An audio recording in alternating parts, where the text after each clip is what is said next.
Can you recover? Let's find out.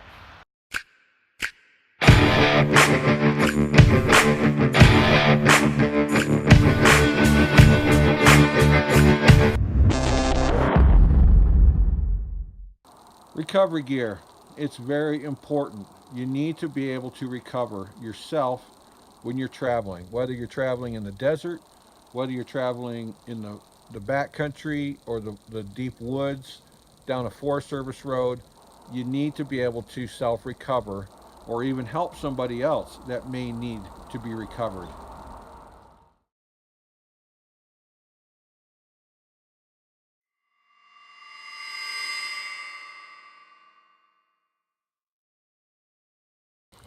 Another tool to have, this is a come along.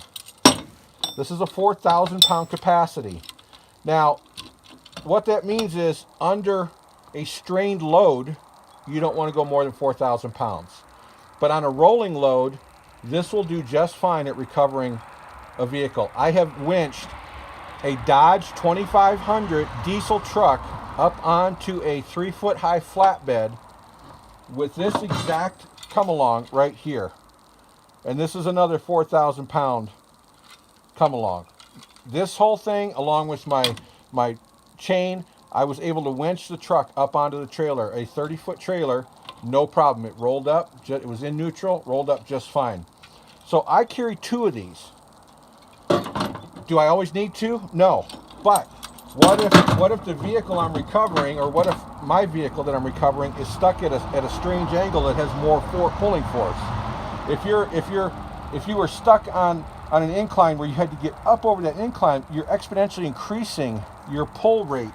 So you want to double up. Now you have 8,000 pounds pulling. You can do 2 yourself, or you can, if you have someone with you, or you can do one a little bit, do the other one a little bit. I'll show you all that stuff when we go through how to use this equipment in the other video. Recovery tracks. These aren't mat tracks, which everyone is all the rage about. These aren't the best in wet conditions. They don't work the best in snow, but in sand, they work great. They work absolutely fabulous. One of the things that I'll show you is this front right here. What I do when I'm going to use these, if I use these for myself, is I hook a piece of rope or paracord on.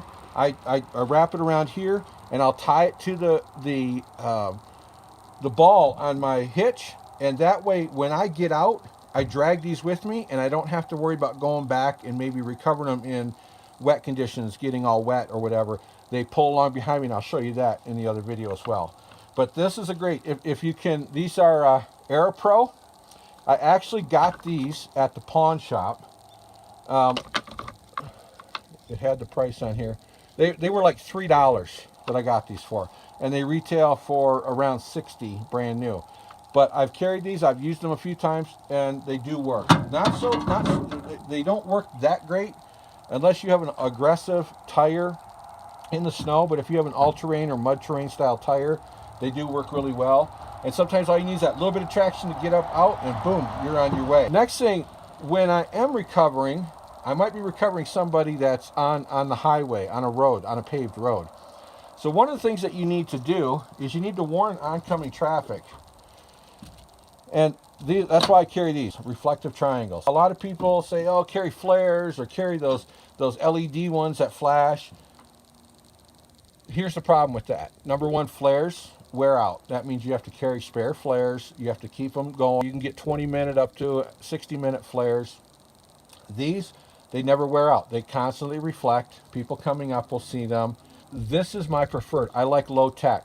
I know these will work. I don't have to worry about taking them out. Oh, the batteries are dead. I don't have any extra batteries. They don't work. I don't have any warning. These will always work because they will always reflect. They have the reflective tape. These are required by federal DOT for all commercial vehicles to carry these in the case of a breakdown. I carried them when I was on the semi. I've carried them since I've been about 18 years old. This pair here is probably about 20 roughly years old, a little over 20 years old. They work just great. They come 3 in a box. All you do is you pull them apart, you put them down like this, you swing it over, and you could stow it away in the case. Very simple. Even if you sat them out like this, this has a reflective surface on it, so people would be able to see you. But they're very simple to set up. Pull one side up, pull the other side up. These two pieces overlap like that, and then they click together. And it's that simple. Turn the base, set it on the road. And in the recovery video, the equipment video, when I show you how to use this stuff, I'll show you how to set these up.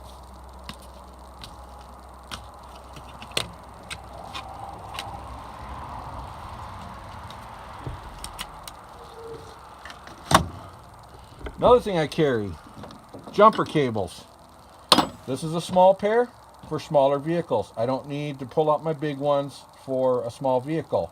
Smaller vehicles don't take as much juice, as many amps to start with a dead battery.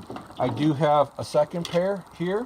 I actually have 4 pair in all. And I carry 2 pair in each vehicle because I have also daisy chained these together, or sometimes had to use a second vehicle to get more juice.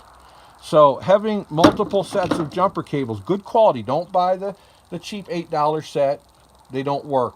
Buy the best quality you can afford, but get good quality. If you can't afford them right off the bat, save up for them.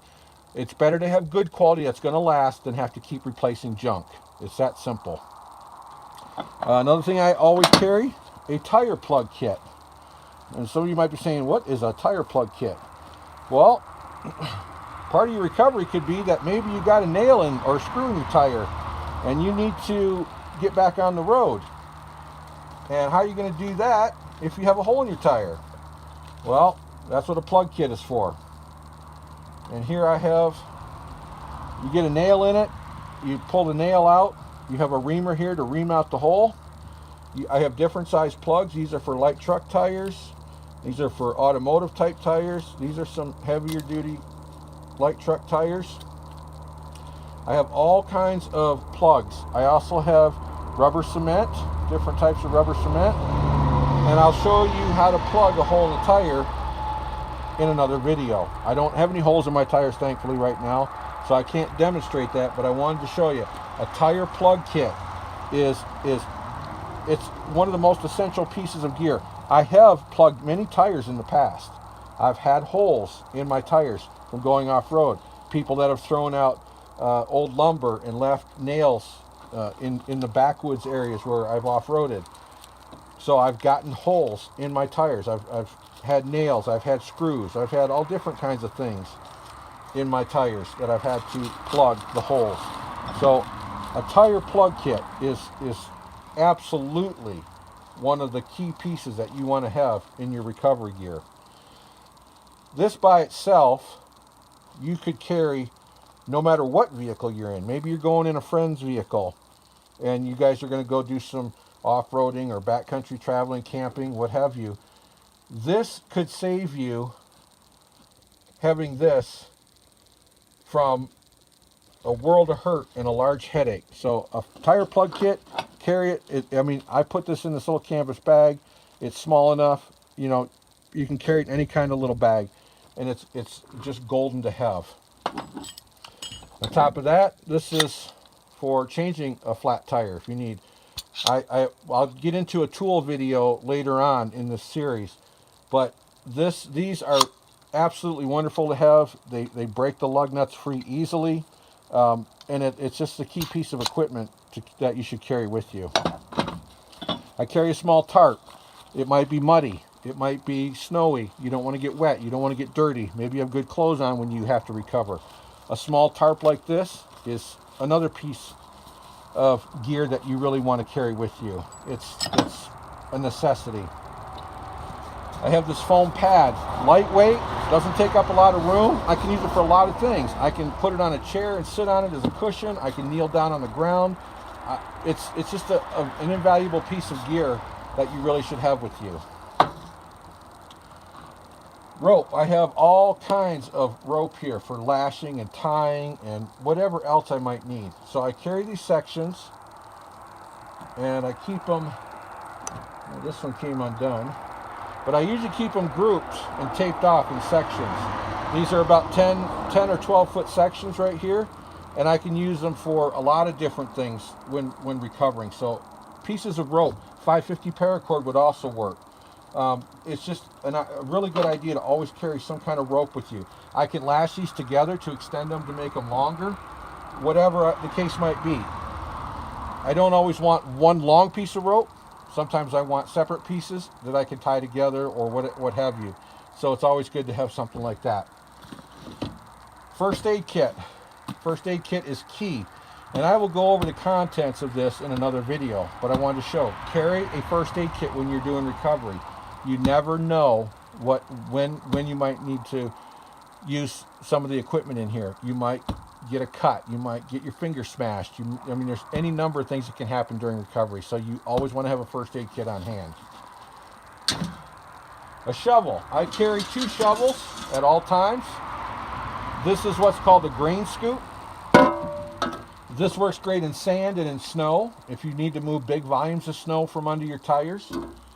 If you need to get a little more refined, I carry a square shovel like this. I don't like a pointed spade because if you're digging by your tires, that point can actually damage the tires. This isn't going to damage the tires. I've shoveled, I can't tell you how many times, right up by my tires to get the sand or the snow out, and I've never had a problem puncturing or damaging any of the tread or the sidewall or anything on my tires. So I carry the square one like this. Much better. In my experience, over 30 years of off-roading and recovering and self-recovery, that's the only kind of shovel I carry. So that's the basics. Oh, I also have here a little air chuck for airing up tires after you get the hole in your tire plugged. You're going to have to have a waste. Maybe you don't have a compressor. Maybe you can get to a place that has a compressor that doesn't have an air chuck. I always carry this, but it's always good to carry a little compressor with you as well. So that's the gist of my gear, the main gear. Now, let me show you what I have in this little black bag here to my right.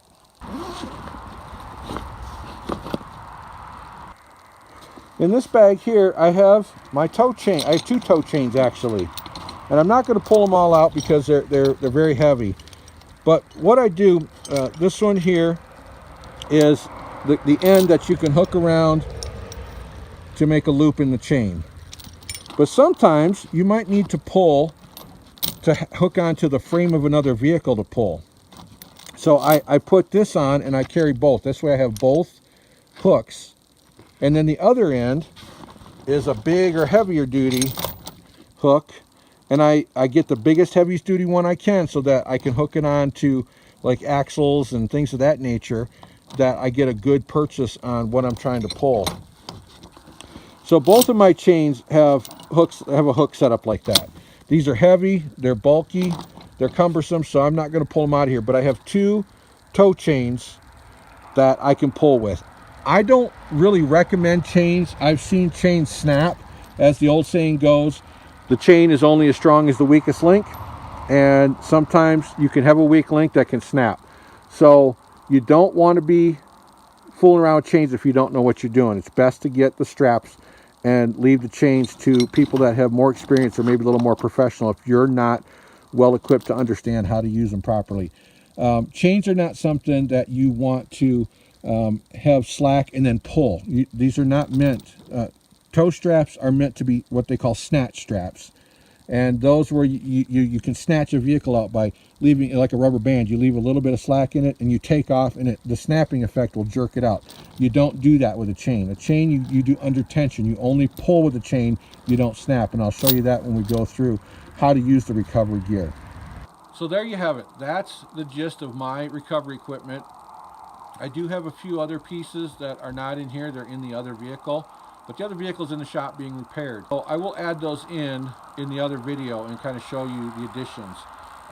But this is the basics of what I have for vehicle recovery. Like I said again, for my own recovery or to recover someone else.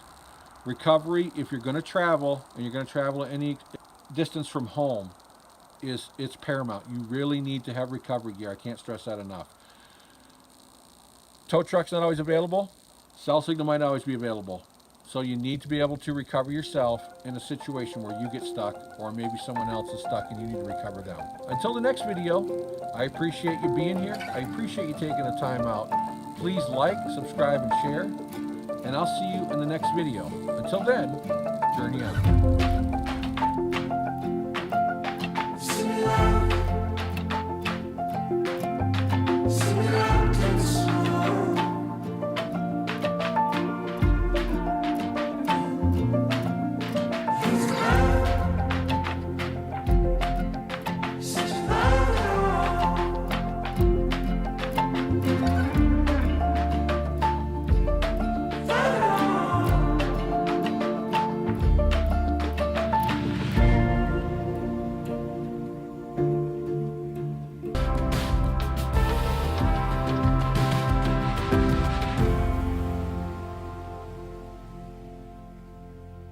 Oh, I almost forgot. You have any questions or comments? Leave them down below. I'll be glad to answer them. See you in the next video.